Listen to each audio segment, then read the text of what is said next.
Good morning, everyone. Welcome to the Modern Market, where every day we discuss all things to do with the market. That is the crypto market, the NFT market, and all of the rest of the market, as well as we try to make some or a lot of money on the internet. Load up discussion today. We've got Bitcoin falling to 90K, crypto market calm as S&P stays around all-time high. We've got prediction markets pricing in almost a 75% chance Trump tariffs are struck down by the Supreme Court as the US deficit drops to a 16-year low. Interesting numbers coming out there. So we'll discuss those. And finally, more on the crypto side, Zcash researchers and developers to build new Zcash wallet after leaving the original company behind. Zcash is up 12% on the back of that news. We'll get into all of it as usual. Plus, we've got a general discussion on price action and general market thoughts too. I'm delighted to say I've got Brad in the co-host seat with me today. We are ready to get into it, but just a reminder, friends, before we do, nothing that we say here is financial advice. This market is very, very risky. We do not know anything for sure, so please do proceed with caution and exercise your own judgment. With that out of the way, Brad, it is Friday. It is the 9th of January. How are you doing? How are you feeling? Good morning, friend. I'm doing well. Yeah, things are good. It's unfortunate we can't have Legendary here, so it's just you and I. Although I think we've handled these very well in recent months. I look forward to these. A little more chill. It's Friday, usually back end of the weekend, announcements aren't so crazy. So we can just kind of reflect a little bit. I personally am getting ready to head out for a 4-day weekend. By the way, I'm going to tell you, I won't be around Monday. Yeah. I'm getting taken in the mountains. We're going to have our dog experience snow for the first time. We're going to go up literally to the base of a mountain to try to find some snow. Interesting. Two initial questions. First, when you say you're being taken, is this consensual? Have you agreed to this, or are you just being put in a van?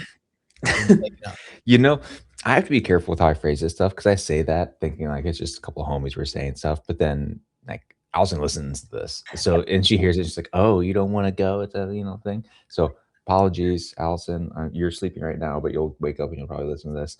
I want to, but it was planned by her, so she wanted to go out in the mountains. She did the legwork. I've been grinding a little bit, so it's frankly, man, if you left me to my own devices, I wouldn't leave the 4 walls I'm in right now for the foreseeable future. The truth is, though, Allison, since you are listening, Brad loves it. All of those photos coming out of the nature places. Once you get him there, he's going to enjoy it. And to be honest, I need nature so I could take another naked picture of my butt. Well, exactly. That's what I'm saying. That's why because mainnet's coming. This artistry would not happen. This creativity wouldn't happen if you were not put into that environment. Yeah, and the market demands it. I told everyone because they've been paying me the last 6 months. It's been a while since I've done it, and I said no nudes until mainnet. So is that that's the catalyst on the horizon that I have to be aware of to be able to deliver. So I need to start thinking of a way to do it. For the people who have just tuned in who might be new to the show, Brad, you want to explain that a little bit? We'll do it fine. Brad's become accustomed to sharing. How would you describe it, Brad? Your full-bodied artistic endeavor from behind, specifically. That's the specific thing. Yeah. And it goes down very well on crypto Twitter specifically. Wouldn't you say so? Yeah, I mean, I would say it goes down well everywhere just because it stands out. And that's why I do it. So so for new listeners, welcome to 2026. We're gonna talk about my butt.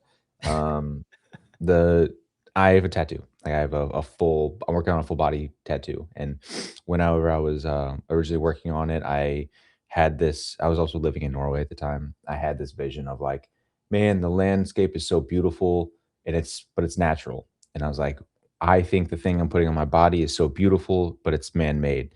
And it's fun to take the man-made beautiful thing and inject it into these far off, distant, remote, very beautiful natural things, and just to have the juxtaposition of the two right next to each other. So I've just been doing it ever since. I mean, wonderful explanation. Use of juxtaposition, perfectly executed.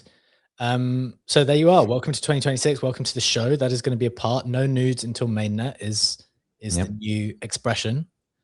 And let's get into it. let's get into the show. Nice way to start, as you say, a little bit more chilled Friday vibes. Um, but we still got some interesting stuff to talk about. Got some interesting stuff to talk about. We've got some market stuff to talk. We got, this political situation. I know we don't always get super political, but there's just so many headlines and interesting things going on all the time at the moment. And so we definitely want to touch on the tariffs. And I know Funky reached out to say, we're not on spaces today. I can't, I can't bring him up. I forgot. We're not on Man. spaces today, so we can't get Funky's input on that, but that would have been decent. But we'll do on Monday next week. We'll be back as usual.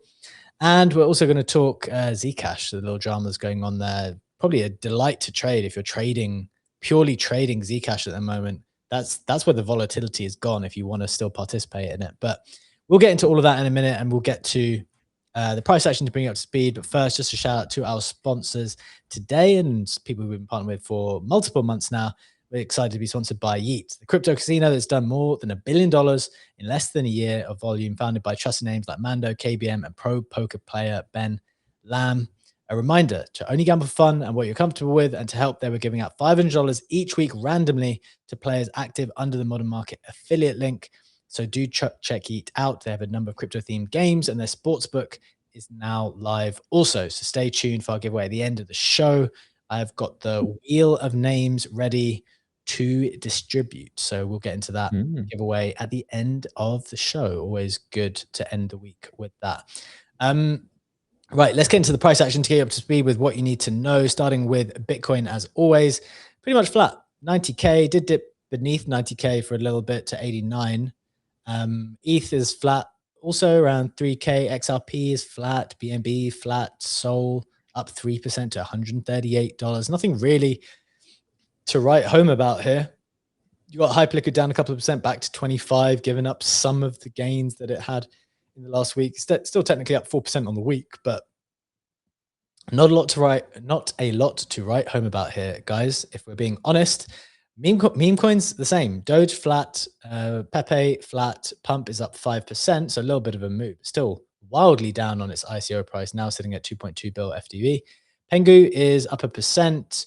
I'm just going to stop there, guys, to be honest. Okay, one call out. Pippin up 38%. There's been a lot of price action on that one in the last couple of months. It's been one to move a bit more than others. But across the board, apart from that, nothing really to write home about. Getting into the headlines themselves, as you said, we'll talk about Bitcoin just chilling at 90K. Crypto markets, it's calm. S&P is around all-time high. I'll do a little bit of a roundup in the main assets there, and I'll also look at some of the other stuff we've been talking about. As one particular stock I picked out not long ago has been moving aggressively, and thinking through the defense thesis as well as the world gets hotter. I'm not super expert in that arena, but I think it might be helpful to touch on it just to show that there are always things that where volatility might be moving. Prediction markets pricing in almost 75% chance Trump tariffs are struck down by the Supreme Court. Simultaneously, the US deficit has dropped to a 16-year low. I'll explain those numbers properly in the show a little bit later. People thought that the deficit couldn't drop, that it would always keep rising. And I think it's almost halved, according to the numbers, which I put an asterisk against sometimes now. It's not always obvious that you can trust the numbers entirely, but let's deal with what the numbers that we've been given. And then finally, Zcash researchers and developers will build a new Zcash wallet after leaving the original company behind. Zcash was up 12% on that news. So nice volatility in Zcash to trade if you're interested. In other news, Anthropic, the developer of Claude, plans to raise $10 billion at a $350 billion valuation. It looks like that's going to be filled at that price. Not long ago, it filled a raise at 180 bill. So these raises in the hot companies, they just raise as much as they can when they're hot at higher and higher vals as soon as they can. That seems to be the strategy. SharpLink Gaming, the ETH digital asset treasury company, announces $170 million of ETH deployed on Linnea. You'll know the connection between Joseph Lubin, who's in charge of SharpLink Gaming, and I think maybe former CEO of Consensus, who are running Linnea as their kind of L2, or there's like a big connection between those various entities. Optimism has proposed using 50% of Superchain revenue to buy back Optimism tokens. I think they said their revenue for last year was 1,800 ETH. I need to double check that number, but It was decent. Florida proposes a bill to allow state government to allocate up to 10% of key public funds to Bitcoin, according to Bitcoin Magazine. And in some other news, Rec Drinks announces Cherry Cola collaboration drink with World Star will be live on Monday at 1 p.m. Eastern Time. Trove raises $2.5 million, has raised their target amount of $2.5 million for its ICO to trade collectibles, RWAs, and equities with leverage. I know they have put out some content explaining how that will work, but I'm quite intrigued to see in practice if that can operate. And finally, the Deus community auction sells out 3.25 million to provide exposure for early stage robotics companies. This is where all of these early robotics companies that are kind of hot startups at the moment, raising at multi-billion-dollar valuations, and they're kind of hard to get access to. This community or this team have managed to get access and are being able to sell it to people who participate in these auctions. So I think that's a total of $10 million now that has been raised, which will go into those variety of early stage robotics companies, US early stage robotics companies. So interesting stuff there. That is the roundup. Brad, before we get into the main stuff, I'm curious if there's anything that is catching your attention from here.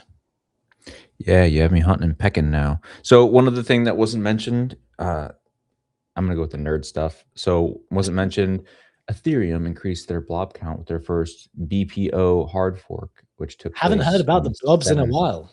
Tell us what it means. Yeah. Yeah, all right. Long story short, it's like L2s that settle to Ethereum need this extra space to store all the transactions that they actually commit. If you want like the full like one-to-one security eventual end state of an L2 versus an L1 with a bunch of technical shit, the L2s also have to store their transaction data on Ethereum. It has to be available to Ethereum nodes, right? So they just have to work together. If you can't do that, then you store it on something else like EigenDA or Celestia or whatever, which is cool. But now for the L2 to be perfectly secure, it requires EigenDA or Celestia and Ethereum all to be operating appropriately, right? So like all of those become attack vectors, so increases the surface area. Ethereum in their last upgrade, Fusaka, added, basically made it so that just like the variable that is blobs, like blob count being like the amount of data Ethereum can hold from these entities. It was 4, then it was 8, and then it was 12, and it was whatever. Those previously had to be packaged in a bunch of other shit that happened and usually came once a year, maybe twice a year. Twice a year was aggressive. And they're like, we need to separate this thing, make it a variable, and just make it to where it can do its own thing periodically. So we can just have a specific hard fork, like do this upgrade that literally just changes this one variable and move on. So they're called BPOs. That's what this was.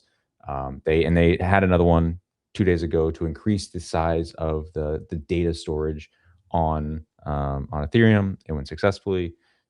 Ethereum has more space than it needs right now for all of its rollups, but it's still relative to like Alt-A, it's still nothing crazy. But that happened. But the big thing was the OP superchain or the optimism buybacks. So you got me curious because for people who don't understand the relationship of the superchain and all of the L2s that are built within it. So again, getting nerdy, there's a bunch of L2s, hundreds of L2s. L2s are chains that just post information they settle to Ethereum. That's like the common phrase. Within those millions of, not millions, but hundreds of L2s, there are similar code bases. So Arbitrum has a code base, Optimism has a code base, Starknet has a code base, ZK Sync has a code base, and a lot of different chains are spun out of these code bases. They do that for interoperability, for not being redundant. So like just like being able to quickly spin up stuff and then have some expectation of each other, some standards between each other so that they can operate and interoperate and do all these things. Superchain specifically is one of the more successful ones. They make up greater than 50% of the traffic that actually takes place on rollups. So that they include chains like Ink and Base and Optimism and the Sony chain. All of these chains are super chains. And typically, to be one of these super chains and to be considered part of the super chain, you have to commit to giving 50% of your, or you have to commit to giving a subset of your actual fees that you generate as a chain for your sequencer to Optimism. So Optimism, the actual group that built the software that is actually being used by all these chains. So anyways, it's just like it is now I was curious. I was like, okay, are they trying to do it from Optimism, which is its own L2, not very successful L2, I might add, but it is its own L2, or are they doing it from all of the chains that are potentially in the super chain group, which then now includes a base, and base now is interesting. If base is revenue, or a portion of it now is going to OP token buybacks. Like, what is that amount? Is it interesting? Is it not interesting? What's the size of that? So I went and looked at the announcement. I confirmed that it is 50% of the total that is from all of the chains that contribute to the collective. So it is all of these chains. So it's the 50, I think it's 15% of profits is what they get, something like that from these chains that go to Optimism. 50% of that 15% is being proposed to go to buybacks. And looking at the actual announcement that, or the actual data for that, if you were to look at what happened last year, and then like project it out a little bit, you're only projecting like $15 million in revenue total for that portion going in 2026. So if you do 15% of that, you're talking like $8 million in buybacks. Not going to move the needle. Not for a token. I don't know how big Optimism is these days. I should probably pull it up. But Optimism itself was at one point. I'm sure it's hundreds of millions to billions is my guess on the range. And they have a lot of float out there because they were throwing this all over the place for grants. They give a lot of tokens to Base. They gave a lot of tokens to Kraken for Inc. They give a lot of tokens to Sony to bring in Sony. They give a lot of token for retroactive public good funding. So like you would see multiple rounds of giving this out to the ecosystem, just like artists and shit. And then I see Ryan Wyatt, who was the previous head, who is no longer there. If you look at them, there's 113 million OP in the governance fund. There is an additional 550 million OP tokens that are used for airdrops remaining. There is another 800 million tokens that are used for retroactive public goods funding, and then there's another 300 million for partner and seed funding. So a shit ton, I guess, is what I'm trying to say. This is a nothing burger. Won't move the needle. They don't make enough revenue for these buybacks to do anything. It's mostly just like social signaling. They have bigger problems. Excellent analysis. Really, really interesting.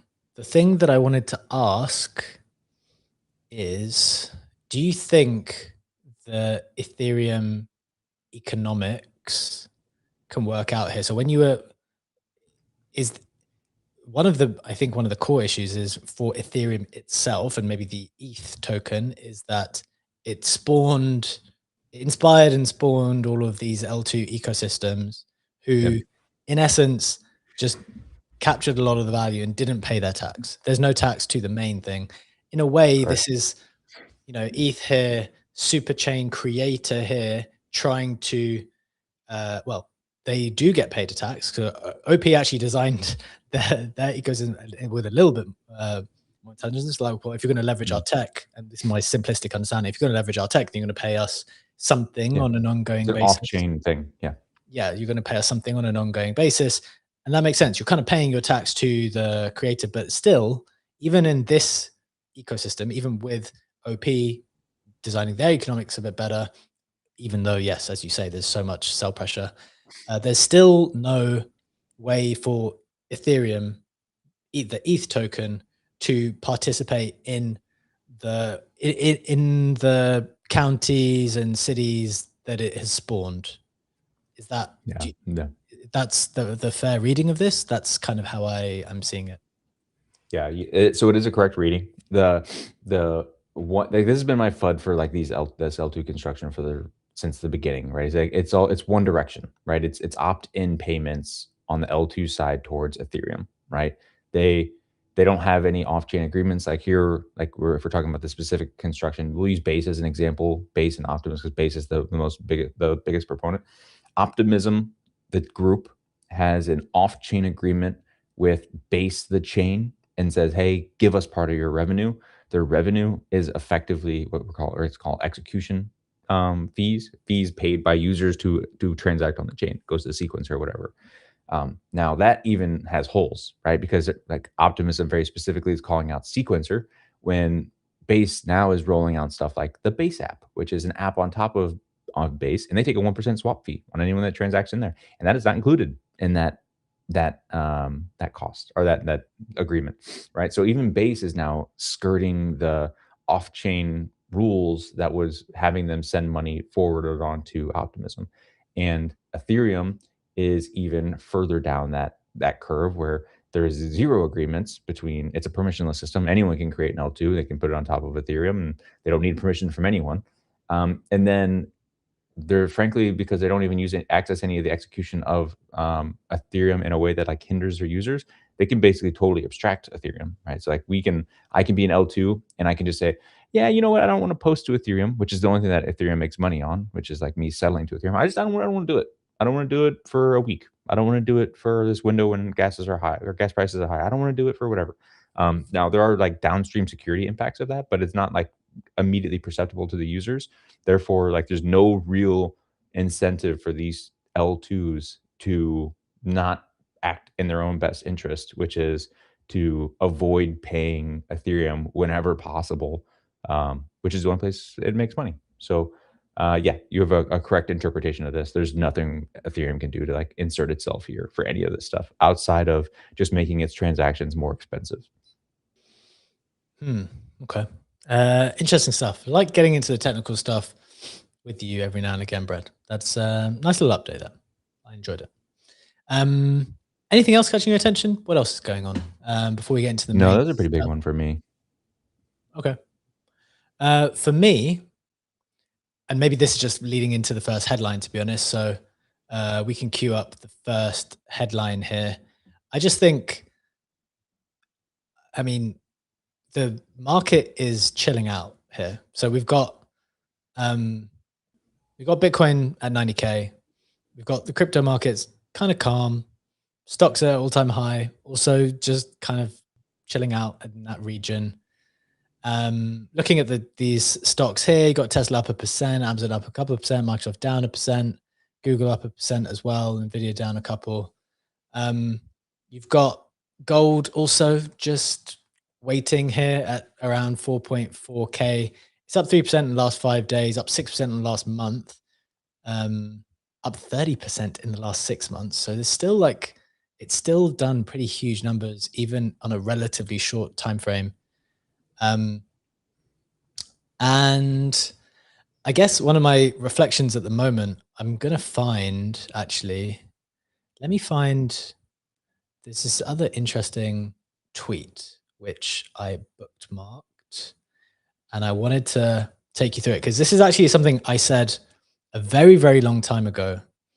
And it looks like the sentiment is shared from a few other people too. I want to find this tweet. It was very eloquently written, and I just think it's increasingly the right conclusion to come to when it comes to all this stuff. So here we go.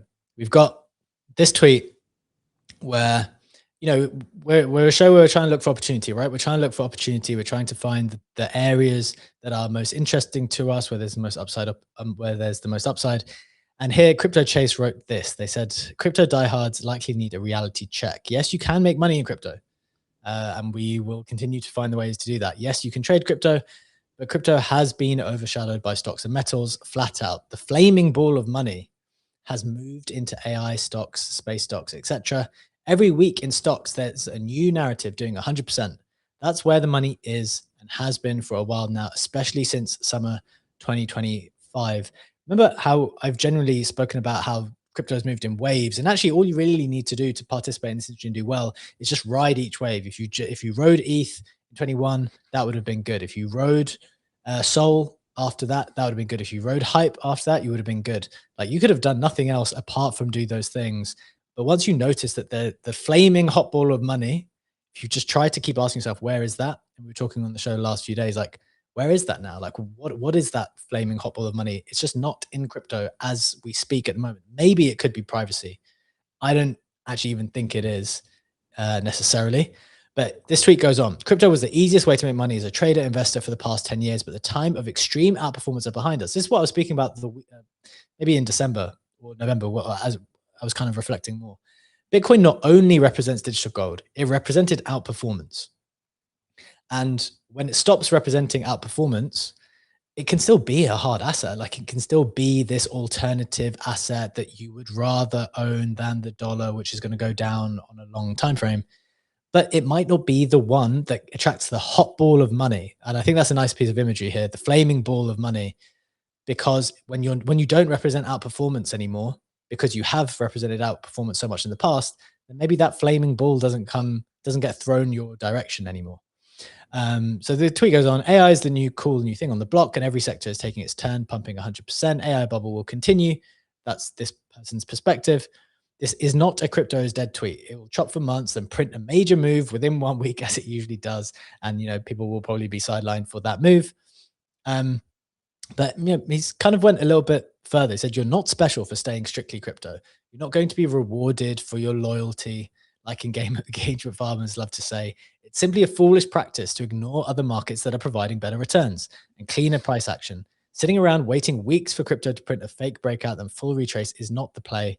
Waiting for Sailor to blow his whole load over 2 days, then watching the bullish price action fully retrace is not the play.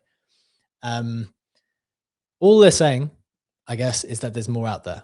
More out there, CT's performance as a space can go up significantly if we all venture out into the world. And that, I think, it captures very nicely the perspective that we've been sharing on the show for some time.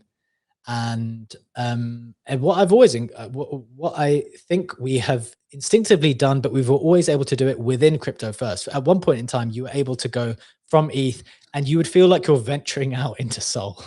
Like you would actually feel like you're going on an adventure onto a different chain, and that would count as venturing out. And they say, oh, okay, cool. Hyperliquid's launch. You got to download, you got to use the app, and oh, now there's Hype EVM, and now you're gonna go over there and like venture out. And there will, I think, still, and this is the point of this tweet as well, there will still be things to venture out into inside of crypto. You have crypto itself, and you have these ventures that you do within. But putting that in a box and saying, well, there might be another box here. Well, there is empirically another box here that is doing exceptionally well and has a huge amount of potential given the specific things that are happening in the world right now. One being how the world's getting much hotter right now in terms of conflict. You have, you obviously had the Venezuela capture of Maduro just last week. You have increasing tensions in Iran. I don't know if you've seen this, Brad. Overnight, stuff's really escalating in Iran as well. And then, you've got the Russia-Ukraine thing continuing, and then the China-Taiwan question. And I don't know if you saw the comments coming out from Trump on Mexico as well, Brett, saying literally like, they're killing loads of people. It's run by cartels. It's very sad. And there's just, turning the attention towards Mexico as well, or at least articulating that a little bit. So, defense stuff has moved quite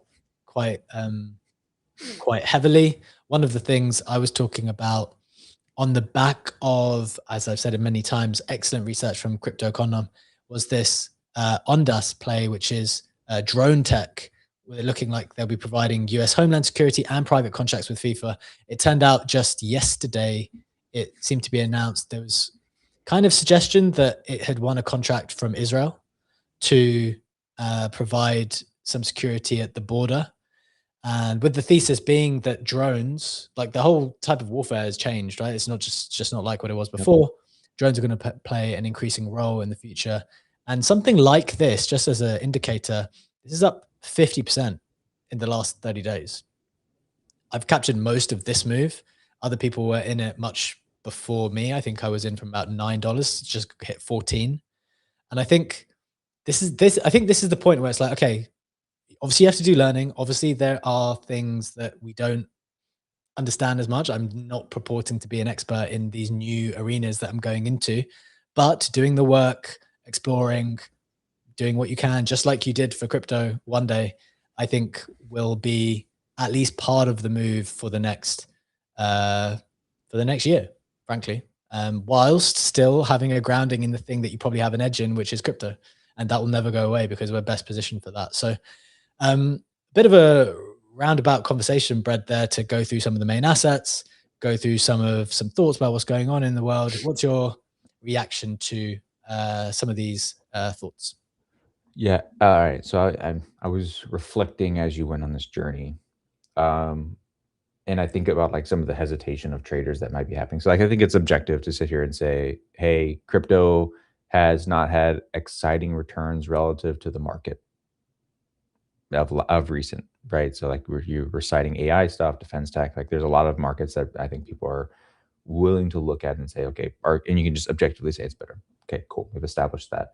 And then you think of like the average crypto participant and why maybe they were drawn to crypto, and then the opportunities that you are trying to get into outside of crypto, and like chase pleading for these people to like go and explore and do things.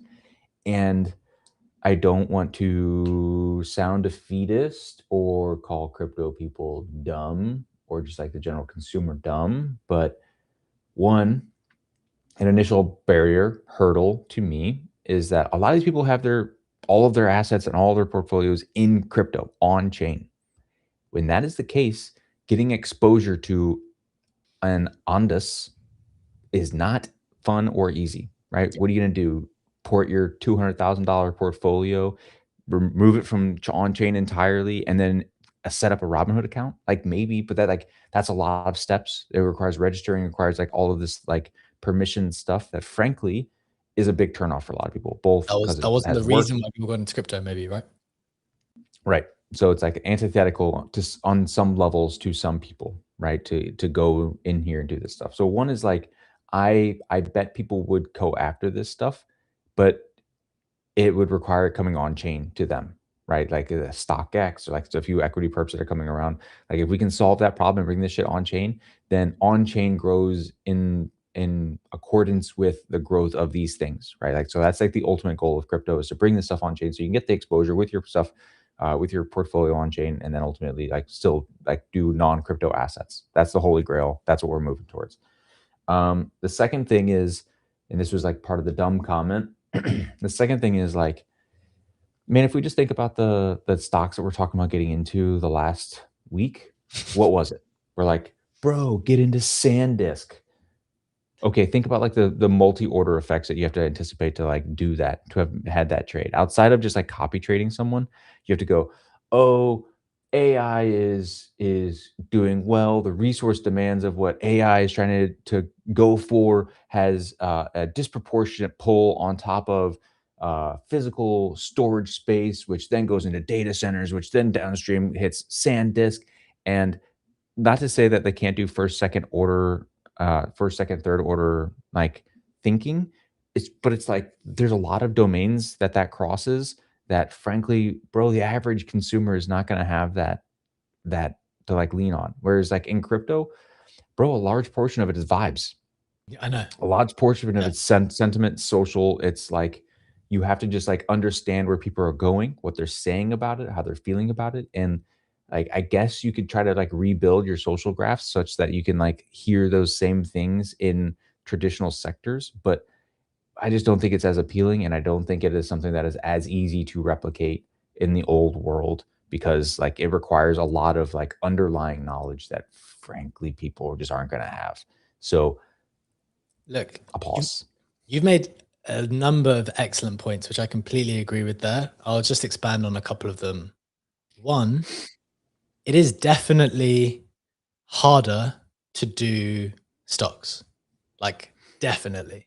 And as you say, there's like all kinds of vibe based investing going on in crypto. However, I would make a small argument here for vibe based or like sentiment read based investing in the real world now also. Max, if we just pull this tweet up that I'm showing at the moment. So I watched this interview. Okay, this is one of my core theses. I'm kind of jumping around here again.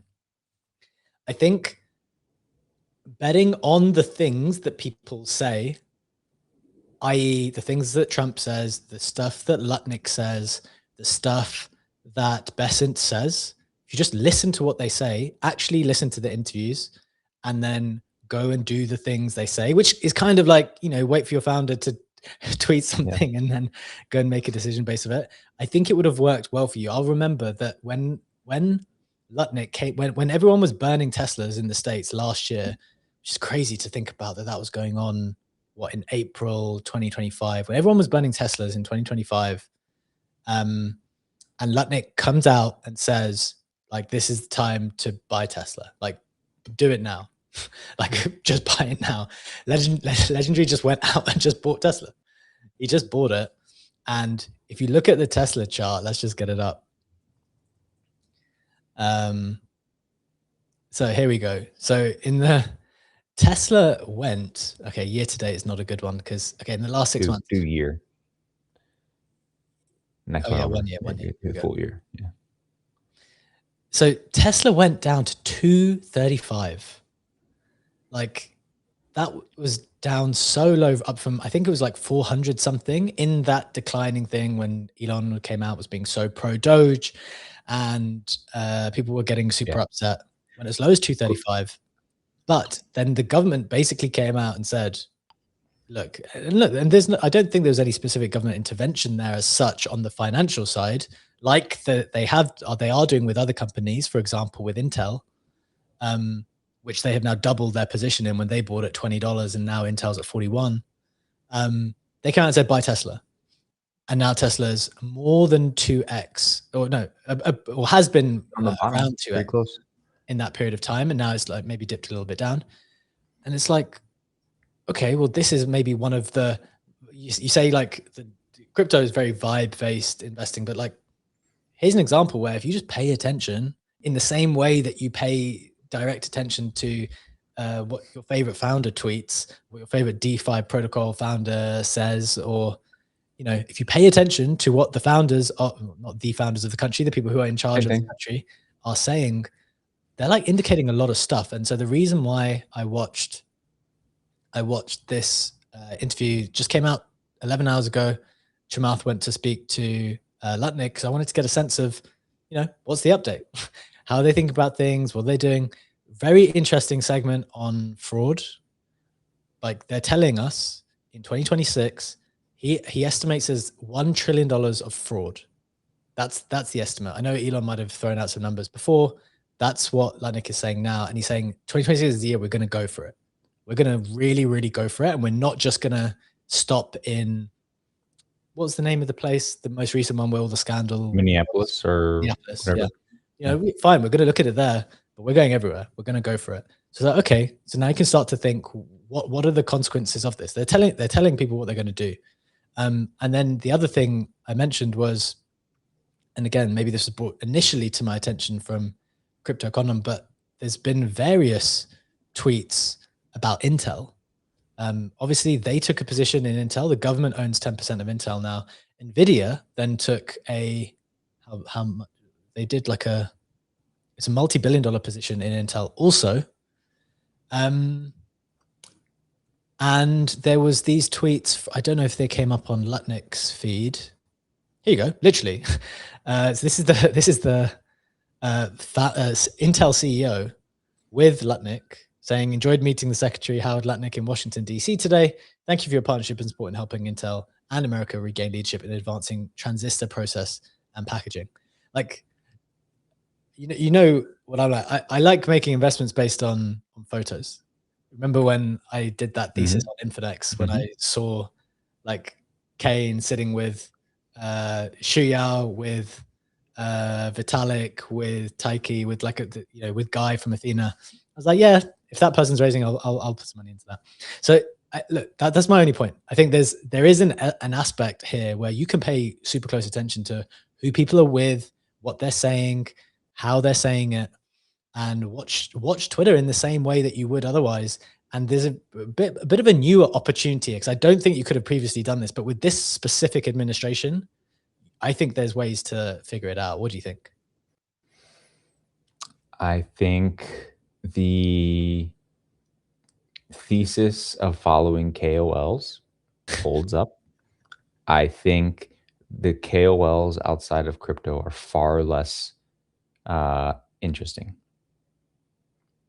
So like I think that's what's going to hold people back, right? So it's like You're right. Like this is nothing new. We're rediscovering like the way things have always worked throughout history, right? It's like the people in power, the KOLs, not to say KOLs have power in our industry, but like the people who are like the figureheads of any given industry are the ones that impact the outcome of said industry. And when you're talking global scale or national scale, like yeah, clearly there's going to be some impact there, and it's important to track these people. And you can probably do some pretty decent find some pretty decent outcomes if you just like understand where the puck is going, because frankly they're the ones that throw the puck, right? So it's like, okay, cool. Again though, like if we go back to the original reason we started going down this path, it's because Chase was like, hey, crypto bros, start exploring outside of your bubble. Then I just think there's going to be a lot of resistance from these people. I think one of the broad appeals of crypto is that everything, especially like even for me, I can say I sympathize with this. Like it appeals to me because like people were like normal humans, like the it felt like the veneer, the facade was removed, and like it was just like normal people doing grand things, and like you could actually like get a sense of stuff. I hate the fucking like dog and pony show of everything else, because like even with what you're doing, not to say that we don't have wink wink nod nod stuff that happens in our industry, but it is just so over the top and everyone is putting on such a show in Yeah. in Something very the traditional grounded in world that crypto, right? At least in yeah, it's just principles. yeah, so it's like yeah, like cool. It's a formal policy from these two, and it's like the CEO of a chain, like of not the chain, but of Intel's getting Washington in chain. here and like yeah, and he goes to the PR company, and the PR company lets him issue this photo that has a very scripted thing, and it's just like, bro, you're not talking like a fucking human. You're like, and you're like, of course, like yeah, Also, we there's a can't cabal, go have a drink with them at Token 2049, right? They're not hosting an event. right? The It's accessibility is so not far removed, there. it's harder to. Yeah, harder to relate, harder to sympathize, and it's just frankly not as interesting. So it's like I get it. I think the pillars hold true, or they graph over pretty easily. I don't think it's going to be appealing. The content is not going to be appealing. The context is not going to be appealing to the broad people that are, like Chase was saying, hey, go do this stuff. And then frankly, the underlying assets may not even be available to them. I think people should broaden their horizons. I'm in this camp, by the way. I'm speaking to myself, where it's like I think I have the intellectual capacity to follow this stuff and to like make money on it, but it is not fucking interesting to me. It is not. So it's very hard for me to want to like AI is like maybe I'm interested in going down some of that stuff, but going into like some of this is beyond like I guess where I'm going to spend my mental capacity at this point in my life. I get it. I think a lot of people, what you just said will resonate with a lot of people, but I, I'm actually one of the people that I think I'm actually so ready to do different stuff, to read analysis in a different way, Yeah, to get away from some of the vibe stuff because I'm kind of bored of it. I don't think it's as stimulating as some of the more proper fundamental analysis of stocks. I'm like actually wanting that additional challenge and interesting thing. But I do sympathize, and I know what you specifically know what you mean when it comes to like the ethos. Is something there was something very very special about the ethos we created in crypto, and that's why people got involved. But look, let me move on to the second part because I think this is also sure. very very interesting, and then want to get to your headline too. We've only got 10 minutes left today. This is another interesting one. I actually don't know how to read this one at the moment. This is the news that there's a 73% chance that the Supreme Court will rule against President Trump's tariffs today. So this is being ruled on today. Um, and I was just chatting to Grok a little bit earlier. Let me see where they are. Here we go. Trying to think through like what happens if the court strikes down the tariffs, i.e., ruling them illegal, which is according to Polymarket and Kalshi, Yeah. that is the most likely scenario at the moment. And I think the main thing is that importers could claim refunds estimated at 150 to 200 billion dollars via US customs, though the government might resist or delay payments through appeals or new processes. My personal take, I don't know how this works because I guess the Supreme Court is supposed to be independent. Having said that, I believe it's stacked more so than ever with Trump people. It's more Republican than it is Democrat. I wish we had Funky up on stage with us today as our US correspondent to confirm that or not, which would maybe think, okay, they're going to be lenient. But the reason why I think it's going to be hard for this money to go back to wherever it's supposed to be, is because this is one of the key flagship policies of Trump's thing. And I think it's not surprising that on the same day, they also announced that the trade deficit, which is one of the core goals to reduce because America's been running a deficit for so long and its budget is completely out of control, that the trade deficit has plunged to 16-year lows due to the US gold rush and shrinking imports. So this is the news that the US trade deficit plummeted 39% in October to reach the lowest level in 16 years. The trade gap shrank to 29.4 billion in October from 48.1 billion in September. And if you do want to understand the deficit a bit better, I really highly encourage watching the Chamath and Lutnick interview, because Lutnick explains how they think about it and why running a deficit is so bad in the long term, because all of your ownership, you're kind of exporting your ownership of a lot of your companies. So I recommend watching that for more detail, because we don't have the time to get into it here. But it's not surprising to me that this data is coming out today on the day that the Supreme Court was supposed to be ruling on the tariffs itself. So I don't know if you have a read here, Brett. I know you don't. You're not as keen on the more political stuff, but I do find it fascinating. And my instinct is that the tariffs, well, I guess we'll have to see. I don't really have a specific instinct, but what's your view here when it comes to this stuff? I'm going to focus on the second and third order effects of this being rejected. And one of those things is going to be the method in which they redistribute the money. Because, like, so again, like, outlining it specifically for people listening, right? Tariffs effectively are the government taking additional money for things coming into the country, right? So like that's broadly what this is. So assuming this has been going on for a while, and assuming this, then the government says, well, man, like, this was illegal, we shouldn't have been doing this. Then we're like, well, okay, well, we have all this money we've collected over the last 6 months, year, whatever. It was illegal for us to obtain it. Now we have to give it back to something or someone. So then it's like, okay, they do that. How do they go about giving that money back to the world, like everyone that they took it from? Do they give it to countries? Do they give it to companies? Do they give it to people? Do they give it to whatever? Because that's effectively would be a stimulus to whoever they give it to. So I am curious to see who and how they would distribute the funds, assuming this is ruled illegal. I do not have a speculation on how that would actually happen and who they would give it to, but obviously that's a lot of money potentially that is going to be slushed around. I want to see how it happens and try to think beyond that once we have a better indication. I think that's fair. My one thought is that this administration is not going to take it lying down. It is not going to be, if it gets ruled against. If you listen to Lutnick talk about the deficit, and you listen to the way that they intend on going after fraud in the next year, and you listen to the way that they conducted negotiations with, he outlined a very interesting negotiation they did with Japan. With India. How he talked about this deal that they were doing with India, and they wanted to do the deal with India, and India took too long. They did some deals with some other people first, and India came back and said, right, we're ready to do the deal. They're like, what do you mean?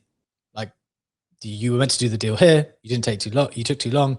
Now we're struggling to get a deal done because you didn't do the thing. Like, President Trump gave you the opportunity to do the deal here, and now it's taking too long. Now, obviously, this is their perspective, right? I'm sure you can read other things into how the deal making process and the politics between different countries, but I think this will not be taken lightly, and I think this will be quite a volatile period as we try to figure out what it means. There's also unemployment data today at 8:30 a.m. Eastern time. So you got this. You got the tariff decision at 10 a.m. Eastern time, if you want to put that in a note for that, and then you've got unemployment data about an hour and a half before that. So I think, there's going to be some volatility here. Let's see.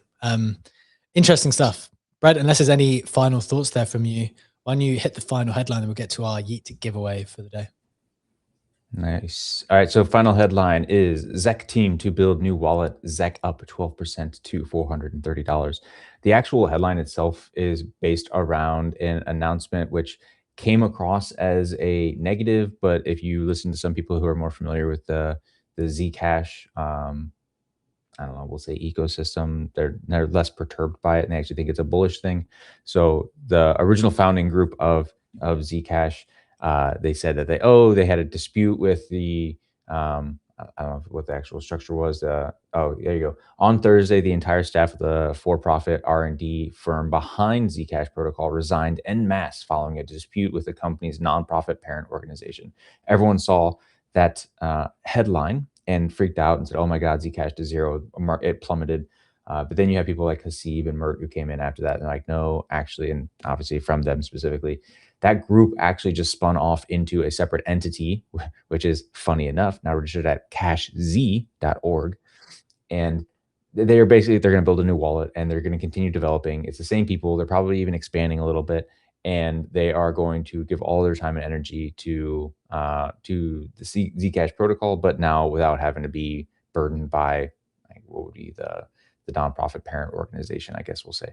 So overall, this is like the actual moves that were generated by the token were mostly sentiment driven and not necessarily fundamental driven, because if you understand what's actually happened and you say, okay, this protocol at one point had all of this developer manpower and they're losing this developer manpower, that's not actually the case because the developer manpower is still there. It's just restructured. So if that is your thesis, that its previous price was whatever it was based on the amount of contributors that it had, that has not changed. It is just restructured, and therefore it was probably a good dip to buy into. Clearly, it was a dip to buy into because now it's up 12%. If you'd have bought the FUD, maybe even longed it on some purple markets, you'd have done really well. Perfectly explained. I just expressed some confusion yesterday as to how this is possible. Someone made a good point, I think, in the comments about OpenAI being, we're just one particular entity. We're just going to change entities. Yeah. Don't worry about it, everyone. It's like, I don't know, guys. Like legally, there are actual rules that you can't just gut people out and just say we own the thing, but we're in a different entity. But no one seems to care about the legal stuff. So I feel like you can just do things. You can, and then people can also sue you. And then so they can also do things if you do things that are not allowed. But yeah, fair enough. You can try and just do different entities. And to be clear, I have not looked into the details. With all legal stuff, the details are more important. You actually have to read the documents and read precisely what people have permission to do, how they execute it, make sure they execute it properly. And I'm not going to do that for this because I don't feel like it. So I think it clearly the market's responded in the way it has. So let's see. We'll keep an eye on it. A lot of people came out in support, though. I saw a number of very prominent investors and VCs quote tweeting the new wallet that they're intending to create with like real energy and enthusiasm. So I think it's got some energy behind it, to be honest, purely from that perspective.